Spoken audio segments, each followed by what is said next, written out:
নমস্কার বন্ধুরা, আজকের আমার নিবেদন কবি সুকান্ত ভট্টাচার্যের একটি মোরগের কাহিনী। একটি মোরগ হঠাৎ আশ্রয় পেয়ে গেল বিরাট প্রাসাদের ছোট্ট এক কোণে। ভাঙা প্যাকিং বাক্সের গাদায় আরও দু তিনটি মুরগির সঙ্গে। আশ্রয় যদিও মিলল, উপযুক্ত আহার মিলল না।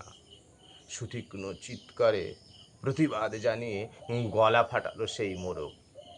ভোর থেকে সন্ধে পর্যন্ত তবুও সহানুভূতি জানালো না সেই বিরাট শক্ত ইমারত। তারপর শুরু হলো তাঁর আস্তা কুড়ে আনাগোনা। আশ্চর্য, সেখানে প্রতিদিন মিলতে লাগলো ফেলে দেয়া ভাত রুটির প্রচুর খাবার।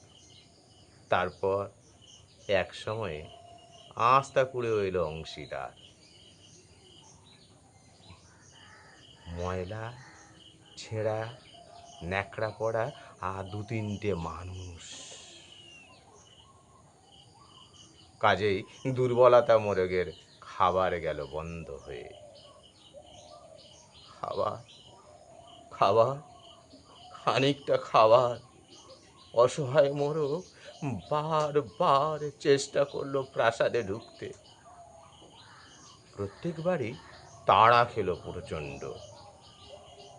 ছোট্ট মোরগ ঘাড় উঁচু করে স্বপ্ন দেখে, প্রাসাদের ভেতর রাশি রাশি খাবার। তারপর সত্যি সে একদিন প্রাসাদে ঢুকতে পেল। সোজা চলে এলো ধপধপে সাদা দামি কাপড়ে ঢাকা খাবারের টেবিলে।